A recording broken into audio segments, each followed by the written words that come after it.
These ladies, and I'm a WNBA fan, it's been a good season. They cannot have fucked this Caitlin Clark thing up any worse if they tried. The WNBA is standing on the edge of a historic surge in popularity, yet somehow it's mishandling its biggest opportunity. The damage isn't coming from the outside, it's self-inflicted. At the center of the storm is Caitlin Clark. Never one to hold back, Charles Barkley has delivered a blunt wake-up call to the league, calling out the petty jealousy he believes could ruin everything. So why is a league enjoying record-breaking growth suddenly trapped in internal conflict? And why do some players appear to be targeting the very star driving this momentum? We're taking a closer look at the startling reality behind the drama and Barkley's firm, no-nonsense stance on the situation. If you got people in a room, if you got a bunch of dudes in a room and says, let's fuck up the WNBA, we couldn't have came up a master plan what these women have done. The Indiana Fever's season opener was supposed to be a landmark celebration. The arenas were full, the atmosphere electric, and the league's most anticipated rookie, Caitlin Clark, was ready to make her mark. Instead, the evening took an ugly turn.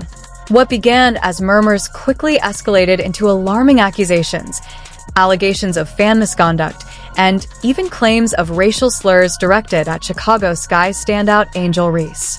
So it's just petty jealousy, and it's really unfortunate because, and the thing that's really bad right now, we're not even talking about basketball.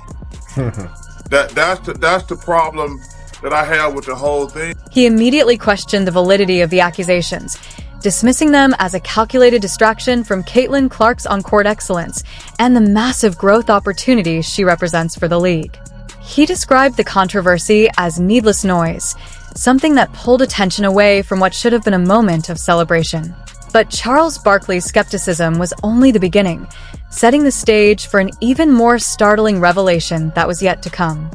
But what's bad, instead of talking about all the good things happening for the WNBA, we're talking about negativity. And all publicity, that used to be an old saying, all publicity is good publicity. No, it's not. Not when you're a niche sport trying to get the consumers to buy into your product. Amid intense public pressure, the WNBA quickly opened an investigation into the allegations. For several days, a damaging storyline dominated headlines, portraying Indiana Fever fans as having engaged in racist behavior toward Angel Reese, largely fueled by the league's rapid response to the claims. Fever supporters felt unfairly singled out, with their character as fans called into question despite the absence of solid proof. Then came the shocking conclusion. After interviewing spectators, consulting arena staff, and carefully reviewing all available game footage, the league determined there was no evidence to support claims of fan misconduct or racial slurs.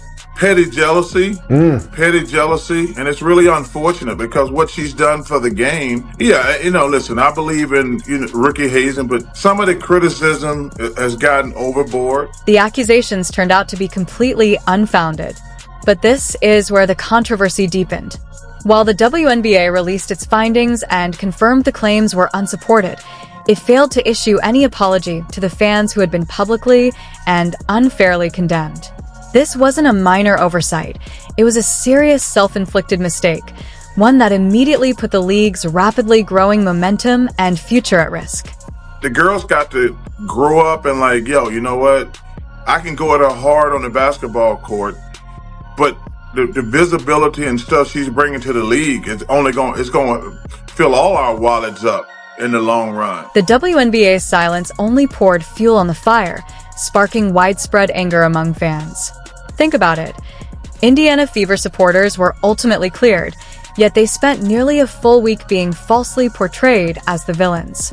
The league's refusal to acknowledge or repair the public damage left many fans feeling alienated and questioning the WNBA's priorities at such a pivotal moment. Charles Barkley, whose earlier criticism had proven prescient, responded by doubling down with even harsher condemnation.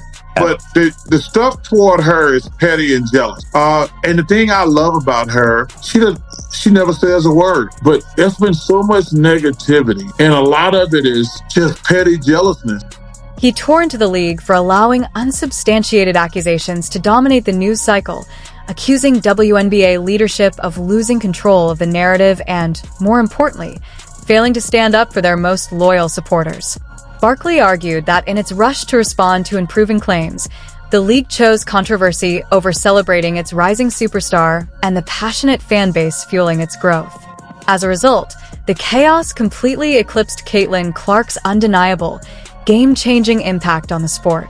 Well, like I say, it's just a lot of petty jealousy out there, and it's really unfortunate, taken away from the women's game. Because no matter what sport, if you're talking more about something other than the sport, so anything, this is just taken away from the game, in my opinion. The numbers don't just speak, they roar. Caitlin Clark isn't simply boosting the WNBA, she is the driving force behind it. Her arrival has triggered an unprecedented economic and cultural tidal wave throughout the league. Draft viewership skyrocketed by an astonishing 400%. Ticket sales across the WNBA jumped by 93%.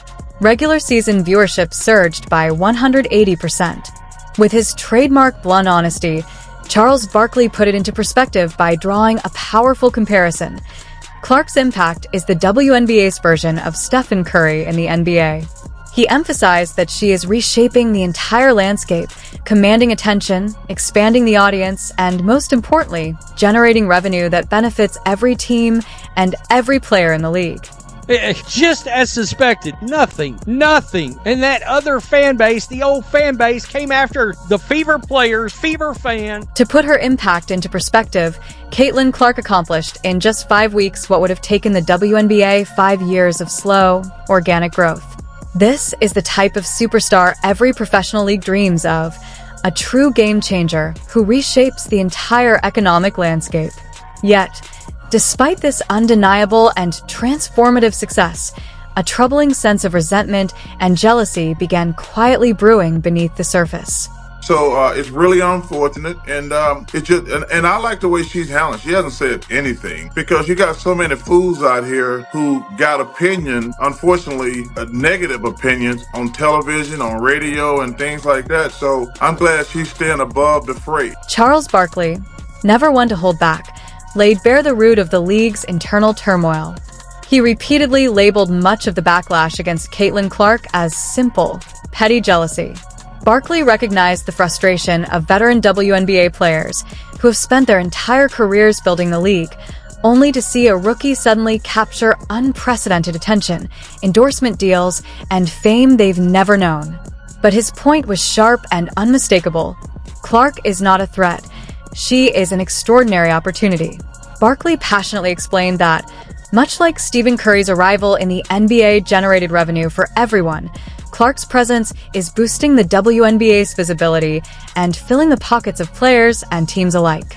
And you old fans, you ones accusing us of racism and all that, y'all just took an L, and a big one. However, the league is also taking a big L because there's no apologies to any fans whatsoever on this totally BS statement released by the WNBA. Her impact lifts the entire WNBA, driving higher salaries, attracting major sponsorships, improving facilities, and cementing the league's place on the global stage.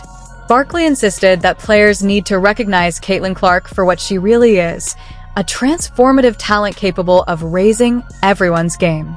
Yet, tragically, the league appeared willing to let this internal tension simmer instead of using it as a moment to unite and strengthen the sport. Yeah, you found nothing. That's great. That's accurate. Guess who told you you would find nothing?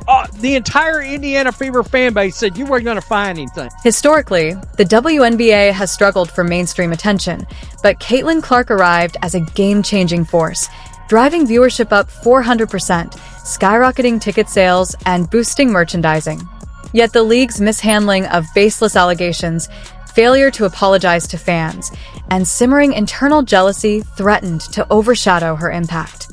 Charles Barkley warns that Clark isn't a threat, she's an unprecedented opportunity, elevating salaries, sponsorships, and global attention for all players.